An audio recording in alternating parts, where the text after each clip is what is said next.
This is Green Street with Patti and Doug Wood, the environmental health show and podcast, keeping you up to date on what in the world is happening and what you need to know to protect yourself and your family in this increasingly toxic world. Welcome back. Some people call it sick building syndrome. Some call it environmental illness. Doctors often refer to it as idiopathic environmental intolerance. Most people who suffer from it simply call it MCS, multiple chemical sensitivity. The symptoms of MCS can range from mildly annoying, like my symptoms when I'm exposed to heavy fragranced laundry products or perfumes, to completely debilitating, like my friend in Colorado who is basically confined to his apartment because pretty much everything triggers massive headaches and other symptoms that make life almost impossible. On our show today, we'll be joined by a medical doctor and one of her patients who will talk about MCS and how it impacts their lives. That's coming up here on Green Street, but first, Patti, you teased us last week about an article you had on tattoos. I'm assuming this is not going to be good news for anybody that already has a tattoo? No, it's actually pretty alarming. 32% of Americans have at least one tattoo. Really? Yeah, and 22% have multiple tattoos. That's 22%. It's a quarter of the population. Yeah. But as tattoos have become more widespread and more common, so too has the incidence of malignant lymphoma. So, is there a connection? The study analyzed data from nearly 12,000 people aged 20 to 60, and they matched it with a control group of people same age and sex without lymphoma, and people with tattoos had a 21% higher risk of developing any type of lymphoma after adjusting for other factors. Wow. A tattoo, regardless of its size, will trigger a low-grade inflammation in the body, which in turn can trigger cancer. It's all about inflammation. Okay, because once that tattoo is in your body, your immune system attempts to clean out the ink particles and that it perceives as something that's foreign and shouldn't be there. Well, it is foreign. Yes, it is. And it shouldn't be there. Yes. So, I mean, there have been quite a few studies published on this. They had one in 2022 that identified toxic substances in the tattoo inks and warned that they could pose toxicological risk to human health. And so the study from Sweden added to this previous work, that was linking tattoos to increased cancer risk. And then in 2023, American Association for Cancer Research annual meeting identified a potential link between having 3 or more large tattoos and higher risks of blood cancers, myeloid neoplasms, which is bone marrow cancers, and lymphoma. So they're all going in that direction, the bone marrow and blood cancers that we're seeing that are associated with tattoos. Wow. Certain ink colors have been tied to cancer risks. Black and red inks were associated with increased risks of deadly skin cancers like melanoma, basal cell carcinoma. I immediately sent this to our daughters to make sure that our grandchildren never get tattooed. But I worry about the athletes that I see. They're just completely tattooed, covered. both arms, necks. Covered. Nobody's talking about the health risks. Who knows when they put all those inks underneath your skin into that subcutaneous tissue? Well, it certainly stands to that your immune system is going to go nuts and say, wait, what's this stuff? Yeah. What's this stuff? How did this get here, and how do we get rid of it? And it triggers this low-grade inflammation, and we know that inflammatory processes actually can trigger cancers. Yeah. All right, so I have news about a new study showing that the people who live in Cancer Alley, that's that 85-mile stretch along the Mississippi River, which is lined with more than 150 petrochemical facilities, these people are exposed to more than a lifetime's exposure to a known cancer-causing compound called ethylene oxide. Right. Yeah. So in February 23, Johns Hopkins University researchers measured the ambient ethylene oxide that's in the air in Cancer Alley, and previous studies have found that the residents are in the top 10% of exposure to air toxins related to cancer and are more likely than people living elsewhere to develop prostate, lung, and breast cancer. It's unbelievable that this is still going on and we're not finding some solution for these people. The report found ethylene oxide measurements were 9 times higher than previously estimated by the U.S. EPA. How come the U.S. EPA wasn't down there doing the research? How come it was people from Johns Hopkins? I don't understand. Anyway, the EPA notes that lifetime cancer risks should not exceed 10 parts per trillion, and yet the study measured an average of 31 parts per trillion. In some cases, particularly those close to the fence lines of these facilities, the number grew to 140 parts per trillion. That's in the ambient air. Ethylene oxide is a colorless gas used to make chemicals and resins. It's considered a known carcinogen by the EPA. Now, the EPA doesn't easily classify something as a known carcinogen. No, it takes a long time. This is a really bad chemical. And they're measuring the air where these people live at 140 parts per trillion instead of 10 parts per trillion. Right, and I bet most of the people who live in Cancer Alley are working at those plants, are working at those facilities. So they're getting it all day and all night. These are primarily minority communities. Yep. These are not wealthy communities. It's an environmental justice issue times 1,000 or more. Concentrations of ethylene oxide are expected to drop sometime in the future, according to the EPA. How's that going to happen? In April of this year, the EPA updated its regulations related to hazardous air pollutants that aim to reduce cancer risk and air pollution at 200 chemical facilities. Will the EPA's new standards be undone by a new administration? Who knows? Of course they will. You know? You deregulate, deregulate, deregulate. Yeah, we want That's deregulation. how you make money. We have these job-killing regulations. That's right. It's better that people have jobs and then we kill them. Well, it's not just the job-killing regulations, but when they have to put in extra filters and smokestack scrubbers and all those kinds of things to keep these things out of the air, it costs them more money, so their bottom line is smaller. That's right. We don't like regulations. We don't like things that get in the way. And clearly, those industries don't like people. Let us just pollute the air. Well, you know, people are expendable. You can get more people. More people will come, get a job. Anyway, that's the news from Cancer Alley. This is Green Street with Patti and Doug Wood, or the Good News Show, as we like to call it. We'll be right back.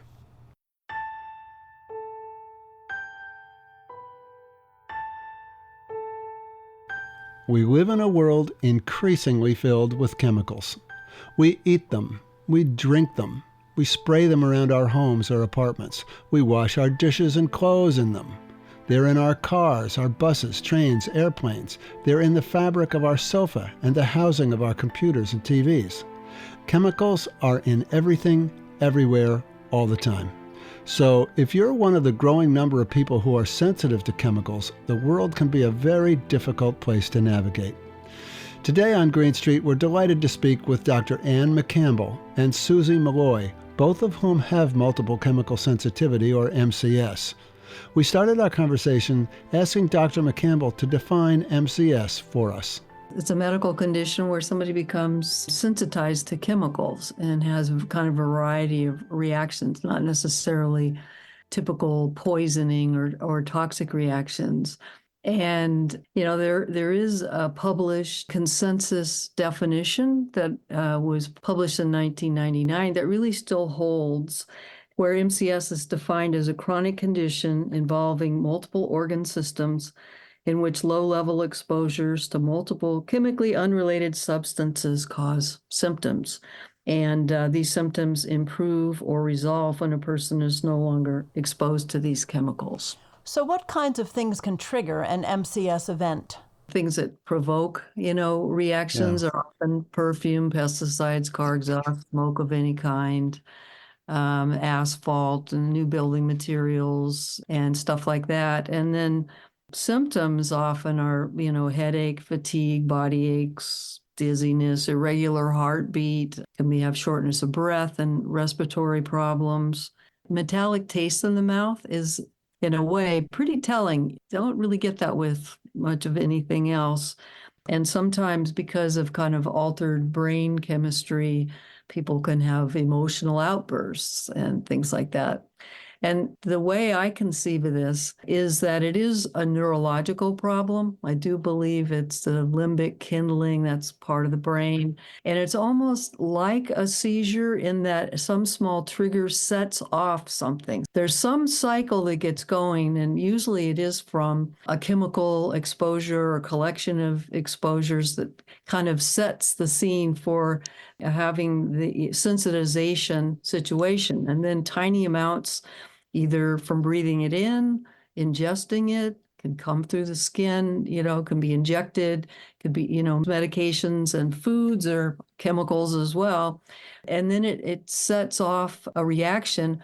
research-wise, the thing that's most consistent amongst people that are chemically sensitive is inflammatory markers in the blood. It's usually a chronic problem. I always was impressed by somebody who said emphatically he was completely cured of MCS twice. It's just so fascinating. Yeah, it really is. We had a pretty large recording studio, and there was probably about, 40 or 50 feet from the front door to someone's office who had chemical sensitivity. And literally, a person would walk in the door who had some kind of perfume or, something on their bodies, a hairspray or something. And he said that he could taste it. He could actually taste it and smell that thing so strongly the minute they walked in the door. I mean, they were like 3 feet in the door and he was like 50 feet away and he could smell it. I mean, the sensitivity, is that acute? Is that a crazy story? Or? It is, but probably the really important thing is to realize that this is not about the smell of the chemical. That's just your early warning system that lets you know that some bad chemicals are in the air. Because it's not like we can put, clothespins on our nose and go about and live a natural, regular life. And it's always been the case that some chemically sensitive people have lost their sense of smell, but, they're still sick if they're in a room full of perfume. And it's pretty fascinating because with COVID, we had chemically sensitive people who got COVID and lost their sense of smell. Of course, did absolutely nothing for reducing their chemical sensitivity. So I always liked to point that out. That's so interesting. Yeah. The taste thing, that you taste things when it's in the bloodstream. And, because that's what happens when you're breathing in an air pollutant. It goes into the lungs, it goes into the blood, it goes everywhere. And it particularly goes to the brain. And I think, that's what initiates a lot of the chemical sensitivity symptoms. But when it's circulating through your tongue, your taste buds can pick it up. Fascinating. Susie, let me bring you into the conversation here. Tell us a little bit about your own situation with your sensitivity. I've had this illness to the point that it was disabling since 1981. And it's been most of my adult life that I've been living it, thinking about it, angry with it, trying to cope with it. And one of the ways I've found to think about it is that at this point, I'm in remission. It's taken decades to get into remission, taken 40 some odd years, I think. At this point, I can drive and I can go into some buildings and I'm pretty flexible. And I'm so grateful for that. I don't think I'm ever going to consider myself well. I don't think that's an option. I think that if your gene pool is such that you're prone, then you remain prone. We can't really switch our genes or our parentage or our former exposures. So remission's great. You get to go into remission by great care over a long period of time. I don't know of people who I believe are cured. I just don't think I don't think it happens. We have some friends who suffer pretty serious MCS, and their MCS seemed to be triggered by a particular event. Was that the case with you, or did this come on gradually over time? I think in my situation that there were symptoms as far back as childhood, and they just they were inconvenient, aggravating, interruptive, annoying, frightening sometimes, but they weren't disabling until I was in my late 20s, early 30s. And then that's when the bottom fell out for me. But it's very common for people in retrospect to realize that they did have some inkling early on. It may be grade school, maybe when they were tiny children, maybe in a workplace. But it sometimes does take a real big exposure, like a leak from a train or a new carpet in the workplace or a dental experience that goes wrong or the wrong medication, all sorts of things can be the final trigger that puts you over the edge. So we have this friend who was actually working on a golf course as a young 18, 17 or 18 years old, and he was spraying a pesticide. I think it was malathion, but I'm not sure. And the hose broke, and it just covered him. I mean, in his face, and from that moment on, Yeah. he has suffered, and he is now in his 60s, and it doesn't function really at all. And, all foods are, highly, he's highly allergic to almost every food that he tries to eat. I mean, it's just, can you talk a little bit about that, about how foods, are also part of this, but also as a second part of that, is the way that we eat with so many highly processed foods that have gone through so many chemical processes, is it getting worse? Are there more people with MCS now than there were a decade ago or 2 decades ago, Anne?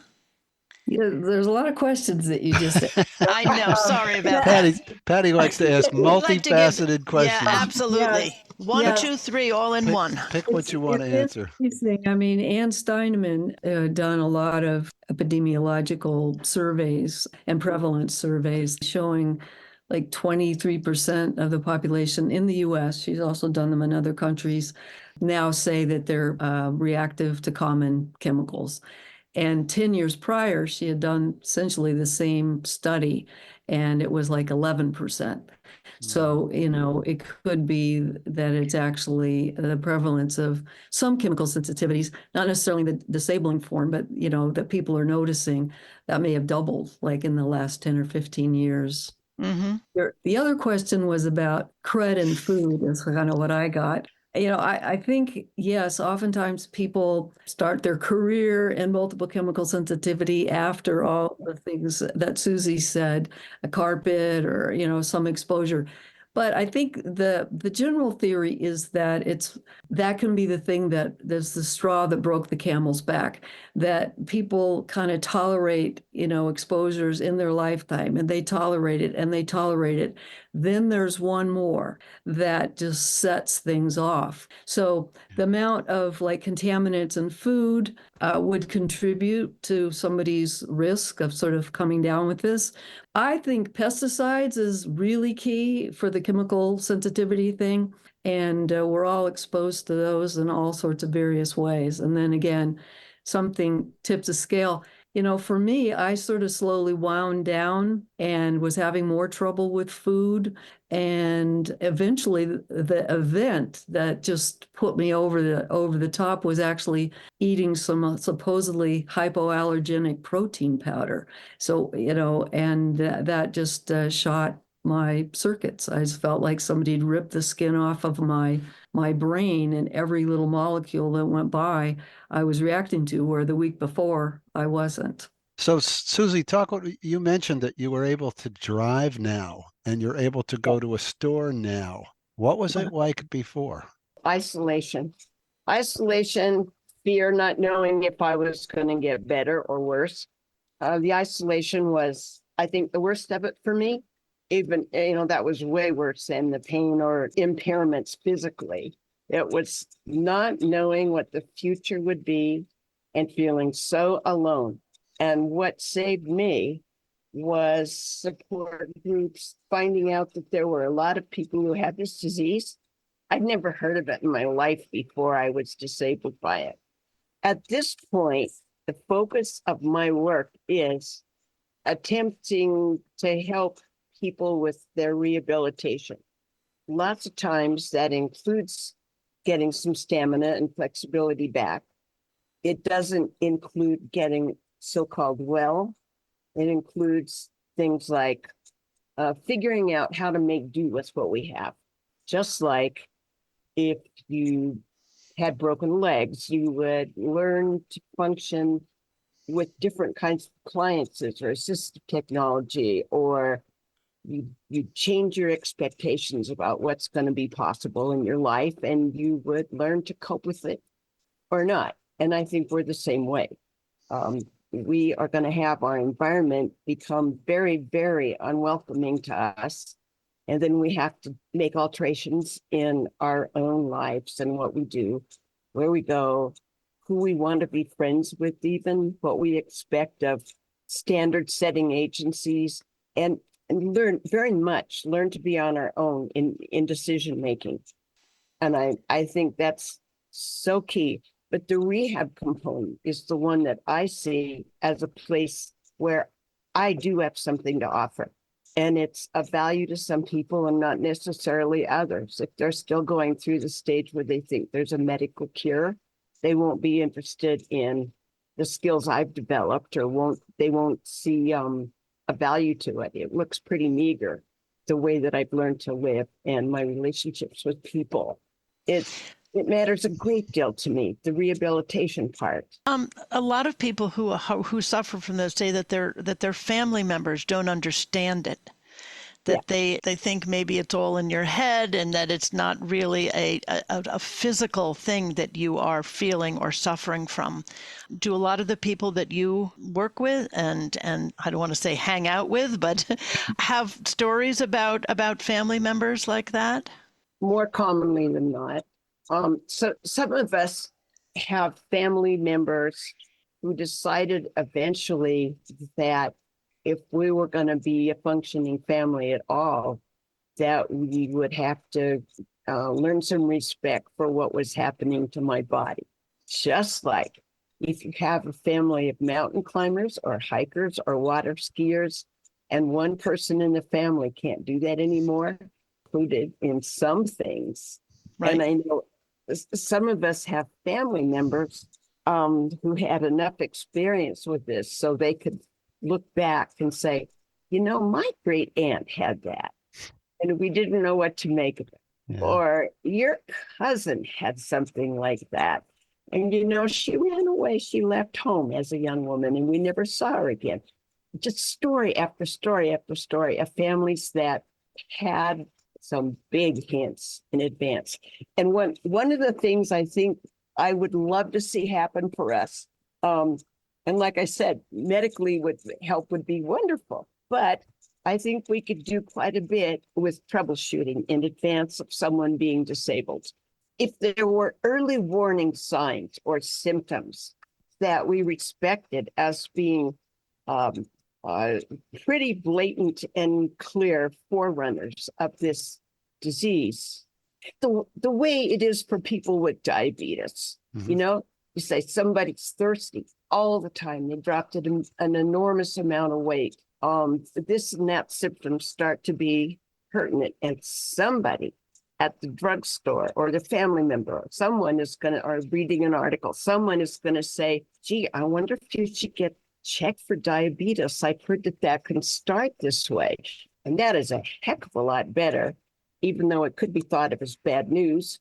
That's way better than amputations and visual impairment later, and being on dialysis and things like that. If you can get a jump on it early and admit the seriousness of your symptoms and don't stop looking, for answers for it, I think we would be able to stop an awful lot of the disabling condition.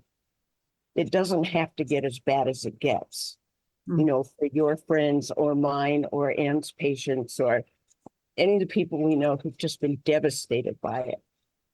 There's a social phenomenon that goes with actually quite a number of disabilities. And for us, it's very pronounced at this stage because our medical answers and our diagnostic answers are so few, they're so scant. The different things we can count on for a lot of people is stages of demise.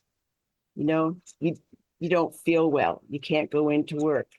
Your spousal type significant other says you are no fun. What's going on here? God. You can't argue with anybody about that. You're no fun. You're not having fun. Everything hurts. You lose your job. You lose your household.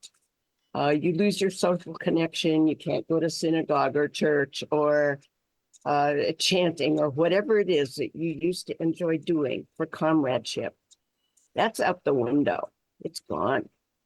And you are socially very mobile at that point, downward It's triggers downward mobility and stigma and class bias. Most of us are women. An awful lot of us are middle-aged.